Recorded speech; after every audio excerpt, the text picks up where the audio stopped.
বিএনপির কর্মীরা, ভরসার কর্মীরা, সন্ত্রাসীরা মানুষের পরিবারগুলোকে ভেঙে তছনছ করে দেয়। মানুষের জীবন জীবিকার যে উপকরণগুলো আছে সেগুলো তারা লুটপাট করে নিয়ে যায়। একদিকে ফ্যামিলি কার্ডের কথা বলবে, অন্যদিকে মানুষের ফ্যামিলিগুলোতে লুটপাট চালাবে। একদিকে শাড়ি লুঙ্গি দিবে, অন্যদিকে মানুষের জীবন ধারণের উপকরণগুলোকে লুটপাট করে নিয়ে যাবে, স্বর্ণ টাকা পয়সা লুটপাট করে নিয়ে যাবে। এটাই হচ্ছে তাদের নীতি।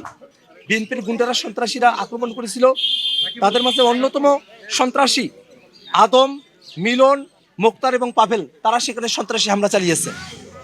সুমন স্যারের বাড়িতে যারা হামলা চালিয়েছে তাদের মাঝে অত্যন্ত ভয়ানক ছিল বাঁধন, মিলন, মোতালেব ওরফে ফরহাদ। তারা অত্যন্ত ভয়ানকভাবে সুমন স্যারের বাড়িতে হামলা চালিয়েছে। অত্যন্ত দুঃখের সাথে খেয়াল করে দেখেছি, সে 13 তারিখ বিকেলের পর থেকেই ভরসা বাহিনী হারাগাছে শাপলাকলির যারা কর্মী আছেন, এনসিপির কর্মী, জামাতের কর্মী, তাদের বাড়ি টার্গেট করে হামলা ভাঙচুর শুরু করে।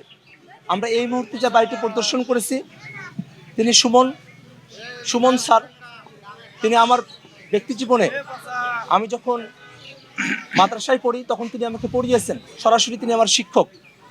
সেই শিক্ষকতার জায়গা থেকে, ছাত্র শিক্ষকের সম্পর্কের জায়গা থেকে তিনি রাজনীতিতে এসেছিলেন, শাপলাকলির পক্ষে তিনি কথা বলেছিলেন। এ কারণে তার বাড়িতে আপনারা দেখেছেন কি ভয়ঙ্করভাবে তারা হামলা চালিয়েছে।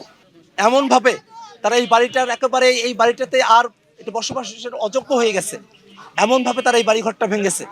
আপনারা সাংবাদিকেরা দেখলেন যে গত 10 দিন সুমন স্যারের বাড়ির কোনো সদস্য এই বাড়িটাতে তারা থাকতে পারেননি। তার ছেলের জন্য 2 চোখের পানি ফেলছেন আর বলছেন আমার হাতে তার ছেলেকে তুলে দিয়ে যে আমার ছেলেকে বাঁচান। জীবনের সংখ্যা নিয়ে এনসিপি এবং জামাতের কর্মীদেরকে হারাগাছে তাদের দিনে নিপাত করতে হচ্ছে। বেশিরভাগ কর্মী তারা আজকের আগে পর্যন্ত তারা হারাগাছে আসতেই পারেননি। রুবায়েত ভাইয়ের বাড়িতে যেসব সন্ত্রাসীরা, ভরসার লোকেরা, বিএনপির গুন্ডারা, সন্ত্রাসীরা আক্রমণ করেছিল, তাদের মাঝে অন্যতম সন্ত্রাসী আদম, মিলন, মোক্তার এবং পাভেল, তারা সেখানে সন্ত্রাসী হামলা চালিয়েছে। সুমন স্যারের বাড়িতে যারা হামলা চালিয়েছে তাদের মাঝে অত্যন্ত ভয়ানক ছিল বাঁধন, মিলন, মোতালেব ওরফে ফরহাদ। তারা অত্যন্ত ভয়ানকভাবে সুমন স্যারের বাড়িতে হামলা চালিয়েছে।